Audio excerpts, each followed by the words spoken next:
So the topic is concept of ideology. In the realm of political theory, the term ideology is applied in two contexts. मतलब political theory के real में जो ideology का term है उसको दो contacts में दो संदर्भ में अप्लाई कर सकते हैं. A, a set of ideas which are accepted to be true by a particular group, party or nation without further examination. मतलब ये कि आइडियोलॉजी का मतलब ये हुआ कि जो आइडियाज़ हैं उनका एक सेट जो कि एक कोई पर्टिकुलर ग्रुप या कोई पार्टी या कोई एक नेशन उसको एक्सेप्ट कर रहा है कि ये ट्रू है, ये सत्य है, बिना उसकी जांच के, विदाउट फर्दर एग्जामिनेशन. दूसरे सेंस में हम आइडियोलॉजी को इस तरीके से अप्लाई कर सकते हैं, the science of ideas which examines as to how different ideas are formed. मतलब कि कैसे अलग अलग आइडियाज फॉर्म होते, कैसे अलग अलग आइडियाज बनते हैं, उनका साइंस कि उनको जानना है कैसे अलग अलग आइडियाज बनते हैं. हाउ ट्रूथ इज डिस्टोर्टेड, कैसे ट्रूथ जो सत्य है, जो सच है, उसको डिस्टोर्ट किया जाता है, मतलब उसको चेंज किया जाता है, जो उसका ओरिजिनल मीनिंग है उससे अलग उसको बताया जाता है. And how we can overcome distortions to discover true knowledge, और हम किस तरीके से वो जो डिस्टोर्शंस है उसको ओवरकम कर सकते हैं ताकि जो ट्रू नॉलेज है वो डिस्कवर हो पाए. इसमें पहला पार्ट है ideology as a set of ideas.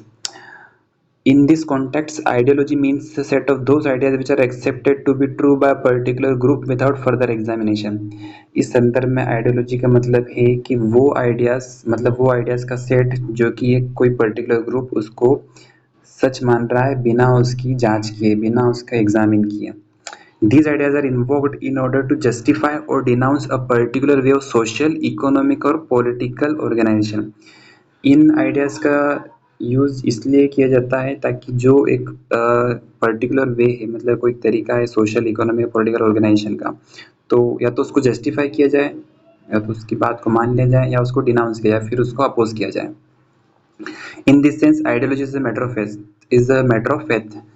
तो इस सेंस में आइडियोलॉजी एक मैटर ऑफ फेथ है, मतलब एक श्रद्धा का भाव है ये.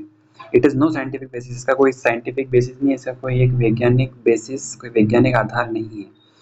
Adherents of an ideology think that its validity need not be subjected to verification. तो जो भी कोई पर्टिकुलर आइडियोलॉजी को फॉलो करते हैं, जो उनके एडहेरेंट्स होते हैं, जो उसको मानते हैं, वो thinks that its validity not be subjected to verification. वो ऐसा सोचते हैं कि इसकी मतलब वैलिडिटी की ज़रूरत नहीं है, उसको वेरीफाई करने की ज़रूरत नहीं है.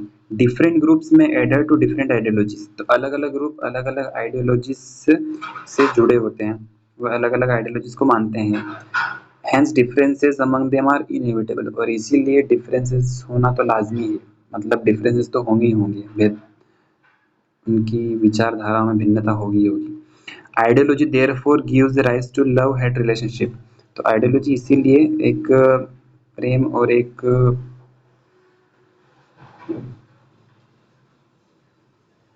नफरत की भावना को पैदा करती है, which is not conducive to scientific temper, जो कि साइंटिफिक टेम्पर के लिए सही नहीं है.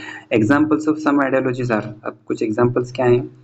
लिबरलिज्म एक आइडियोलॉजी है, कैपिटलिज्म जिसको पूंजीवाद बोलते हैं, सोशलिज्म समाजवाद, Marxism, communism, anarchism, fascism, imperialism, nationalism राष्ट्रवाद, इंटरनेशनलिज्म, etc. अब scientific temper refers to an inclination to rely on scientific method for discovering truth and acting on the truth so discovered. Scientific temper का मतलब वो होता है कि आप scientific method पे रिलाई कर रहे हो, आप उस पर पूरी तरीके से भरोसा कर रहे हो ताकि आप सच को जान पाओ, और जो सच आपको मिला है आप उस पे मतलब उस पे एक्ट कर पाओ, उस पे काम कर पाओ. It does not subscribe to miracles, magic और सोर्सरी.